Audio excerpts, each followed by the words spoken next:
it is time to reciprocate.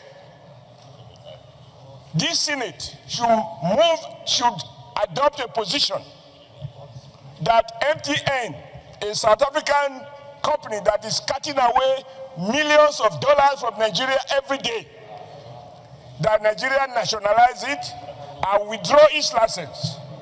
Anger boils in the Nigerian Senate on Tuesday as lawmakers deliberated on ongoing xenophobic attacks on citizens in South Africa. The anger follows a motion calling attention to the dehumanizing treatment unleashed on Nigerians in the wake of fresh xenophobic attacks by South Africans. These ugly developments have generated widespread diplomatic anxiety across the African continent, prompting urgent engagement by several African states for the protection of their nationals, including reported measures by Botswana to close its border with South Africa and facilitate safe return of its citizens. Africa and indeed the Nigerian parliament have watched in total disbelief as Operation Dudula continues, instigated by anti-immigrant protesters in the former apartheid enclave, hunting down Nigerians and other black Africans and forcefully ejecting them from the country. At least 2 Nigerians have been brutally killed since the beginning of the latest xenophobic attack in April.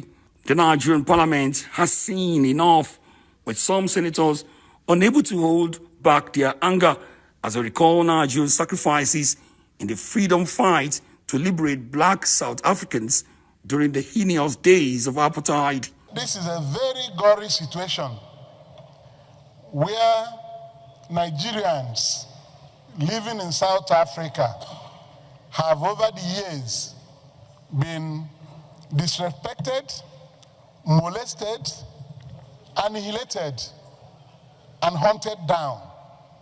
All their rights denied them. But beyond rhetoric and mere condemnation, a few senators not satisfied with how authorities in South Africa have managed the situation called for decisive action against the country. They want a decisive message that Nigeria will no longer accept such senseless attacks on its citizens, sent loud and clear to authorities in Pretoria.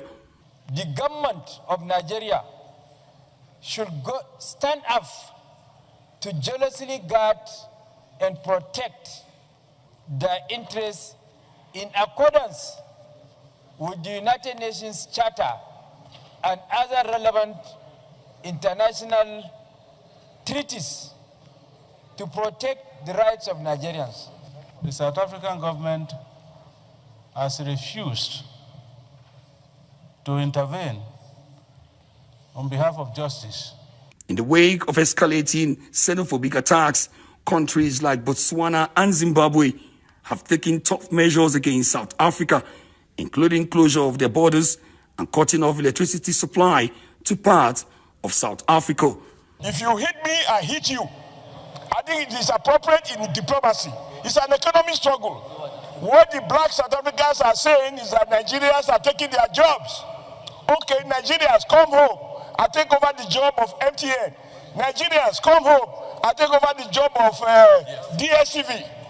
When we hit back, the president of South Africa will not only talk, he will go on his knees to recognize that Nigerians cannot be intimidated, and we do not condone anyone's life being lost. It took the intervention of the Senate President Godswill Akpabio to calm frayed nerves as he pleaded Oshiomhole and others not to apply the extreme measures of going after South African businesses while the Senate settles for diplomatic solutions. Please, we should not take the action of recommending withdrawal of licenses of South African companies yet, because we need foreign investments in Nigeria.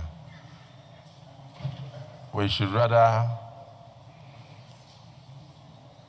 as a Senate, we should condemn what we are seeing, urge the federal government to take serious steps.